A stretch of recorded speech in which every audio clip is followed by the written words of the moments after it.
Let's continue looking at aspects of love as you're explaining in your book. Unconditional Love Is Appreciating Aspects of Life. And amongst all the different aspects that you're explaining in your book, I'm picking out one at the moment which I thought was particularly interesting. It's detachment. And I suppose at first one might say, well, surely love is all about attachment, not detachment. So there's obviously going to be something in here that's going to be somewhat different from what I think I might have expected. Let me read out the few paragraphs that you've written about detachment, and let's pick out the things that you're explaining. Loving our creations gives them and us the ability to become more. Naturally, when we hold tightly to anything through fear of loss or attachment, we lose the opportunity to truly experience their precious gifts. Whether people or things, ideas or feelings, we can cherish and enjoy all creation and also release it to expand to a higher expression. Detachment is the way to experience life to its fullest. When we detach from our need to hold on, we allow the beauty of our reality to unfold and serve us through love. We no longer place limits, opinions, or conditions on the things and people about us. Living in the current moment, we enjoy all expressions just as they are. Unconditional love is detachment. Loving unconditionally is the ultimate detachment and the ultimate treasure. So, is this thing about letting go? Letting go and being present in the moment. Obviously something we refer to frequently over these various qualities is the present moment, the current moment. The more we can understand ourselves in relationship to now, the point of power where we're physically, emotionally, mentally, and spiritually capable of making decisions and having experiences, the present moment is a key factor for understanding detachment, because the past is the past, the future will take care of itself. The quality of detachment is so vibrationally connected to the whole idea of unconditional love, the whole understanding, the whole experience of unconditional love, because they're quite synonymous in the sense that as we are unconditional with our thoughts and feelings and views on the world, the quality of detachment is really the piece that helps us kind of identify, recognize, and more practically align ourselves with unconditional love.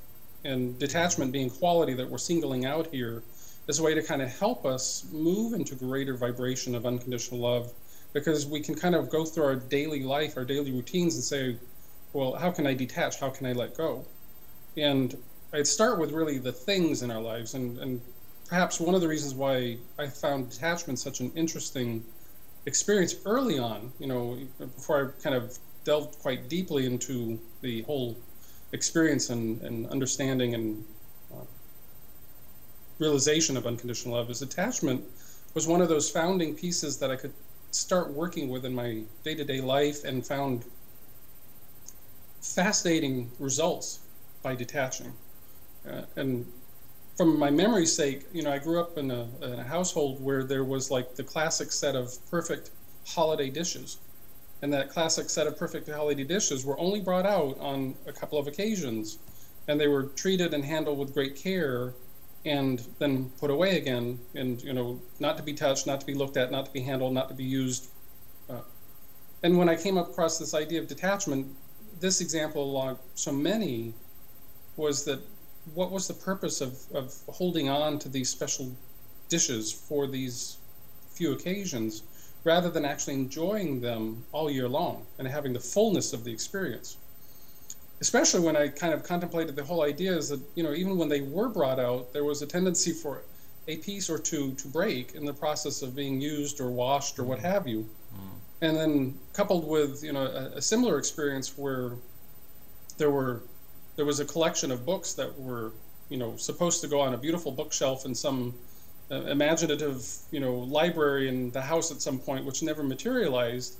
And during this time period, these books that were so coveted as being a part of, a sense of knowledge wealth, perhaps financial wealth, they were stored in a place where, in that same time period where they weren't being used, weren't being read, weren't being accessed, they disintegrated from the heat and humidity. So they became worthless. They served no function. And I took kind of these childhood experiences and I looked at so many aspects of my life, and I realized that the people, places, and things in our life are meant to be experienced in the present moment. And the fullness of that experience is when we are detached from all of our associations, our beliefs, our holding on dearly to some image or some idea of what these people, places, and things represent to us. And I found that when I could detach my attachment to these people, places, and things, I was actually able to enjoy all of them more fully and more in the present moment. And so detachment became a real fundamental beginning point to explore and understand unconditional love, as a place to start with some of the physical things that were around me, and of course physical and somewhat, intangible experiences of relationships and friendships, that if I let people be who they were, that I could actually experience more of them because I wasn't trying to make them behave according to what I thought they should behave. And then, of course, as we say with all of these qualities, it had a lot to do with my own inner detachment too, my detachment to what I thought I should be. Some of the profound changes, some of the reasons why I've come to do what I'm doing and, say, write books and various other things that I've gotten involved with. Never in my wildest imaginations early on did I expect to be doing any of these things, because I had more or less an attachment to what I thought were the appropriate outcomes of my life, my career path, my activity. And again, as we've mentioned in other experiences, qualities of love, that these attachments are often based upon other people's suggestions, traditions, beliefs, obligations. Quite a bit of extraneous activity goes on with why we become attached to things in the first place. And part of going within and recognizing unconditional love is to go in and begin to sort out some of these notions, ideas, ideals, concepts, attachments, as we often call them, as a way to say, well, what is my real association with these people, places, and things? And when we begin to ask that question, and we begin to come from the standpoint of the intention of greater and greater freedom, greater and greater detachment, we begin to find more of who we are in relationship to the things around us, rather than who we think we are, or worse yet, in a way, who we think we're supposed to be in relationship to all these things. So it's quite intertwined and interconnected, and at times kind of interdependent, because we are so steeped in, especially in the Western world, very much steeped into our material belongings. And material belongings also, in most cultures, also include relationships. Friendships, community, the associations we're in, we really do travel with quite a bit of preconceived notion of what it's supposed to look like, how we're supposed to act, how other people are supposed to act.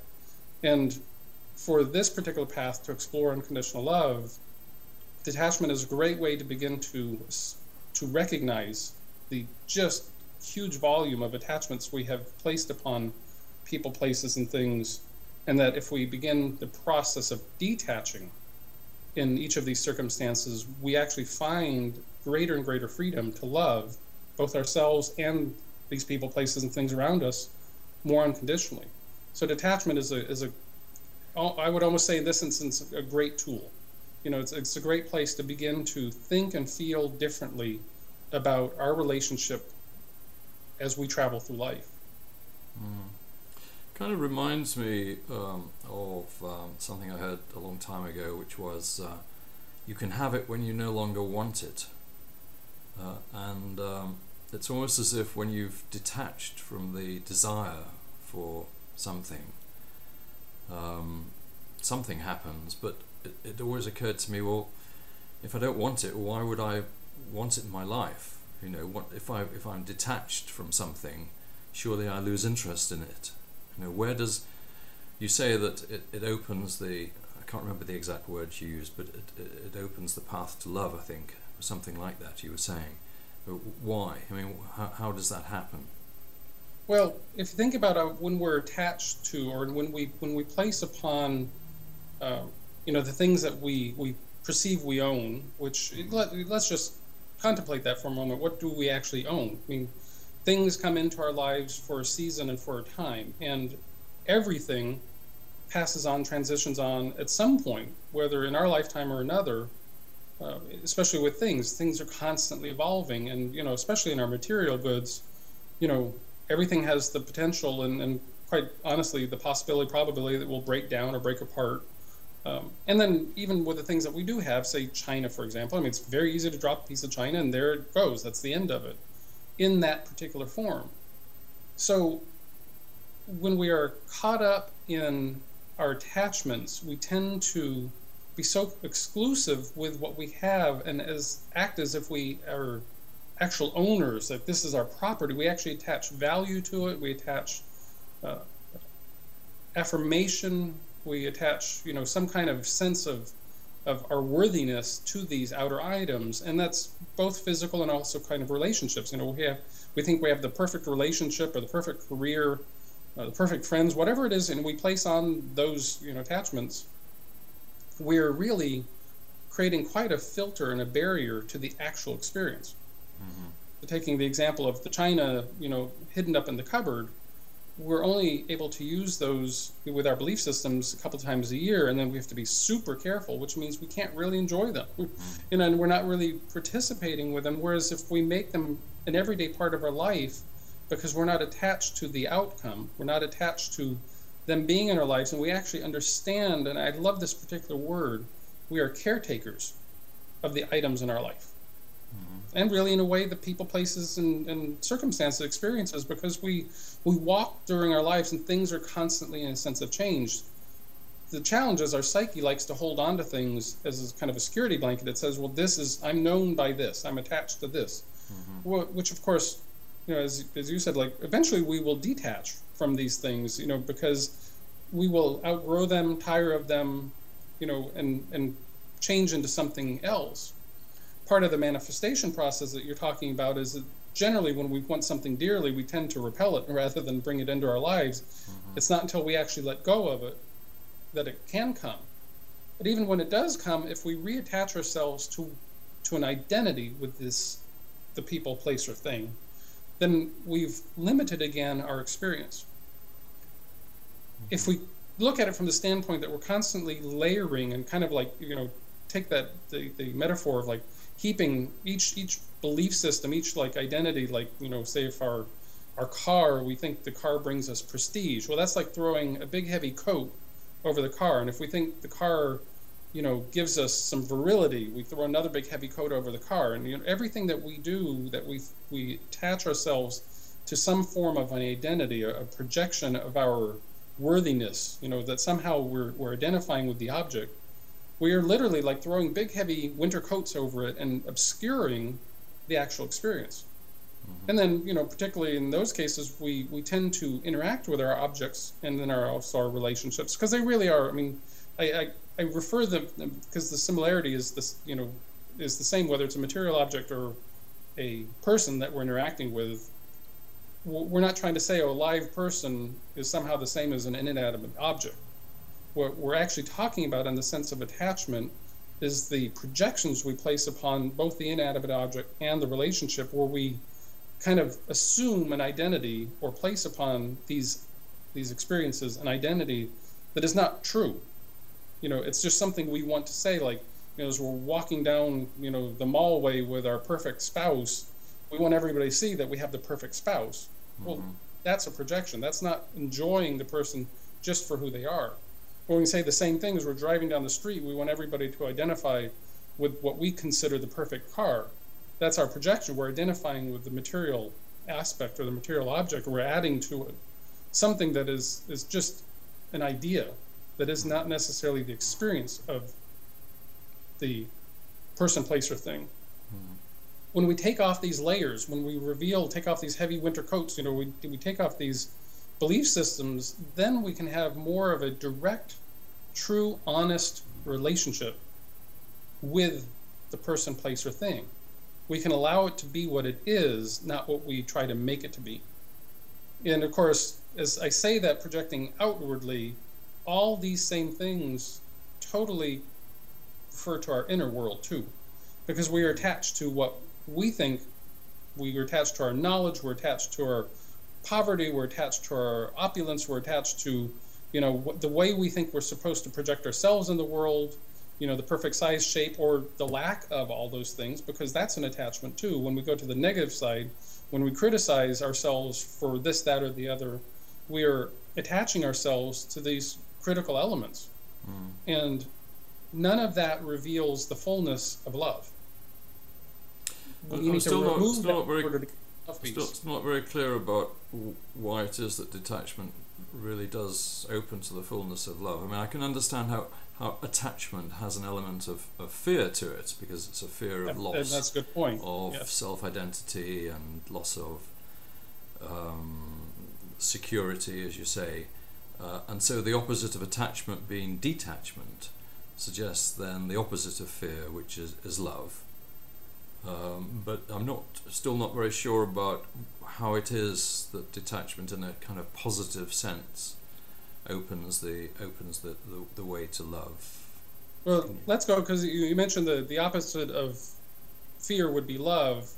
I would actually say the opposite of fear, there isn't, because it's really, fear is not in opposition to love. Love is the universal peace. And let's just say in this case, let's take love to a broader definition of unconditional love.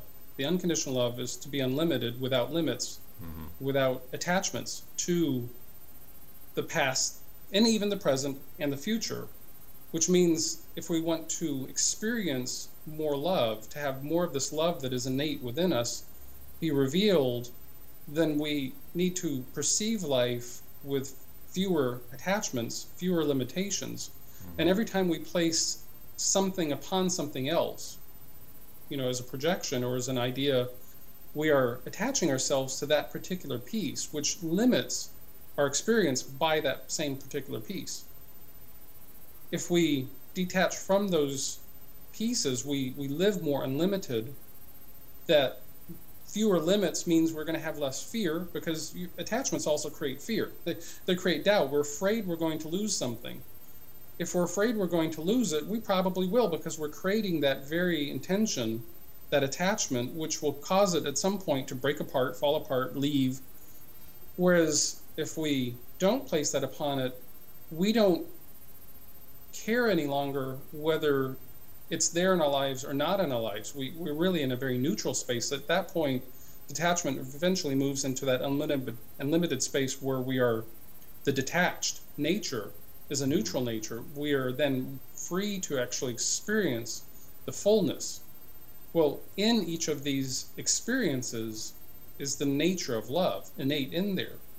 But if we are, say, in the moment, present moment, going back to our little dishes, we're in the present moment, we're thoroughly and completely enjoying, a lunch meal in the middle of a holiday time period, and we're really appreciating said dishes, and we're appreciating the experience. We are more fully there, and that sense of appreciation, that sense of gratitude, all of those are qualities of love.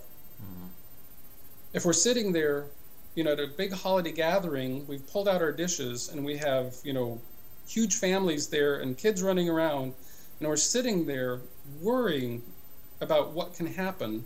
What would happen if this precious, treasured set of dishes, if a piece breaks and it's come down generationally, what will happen? Oh my goodness, the set will be incomplete.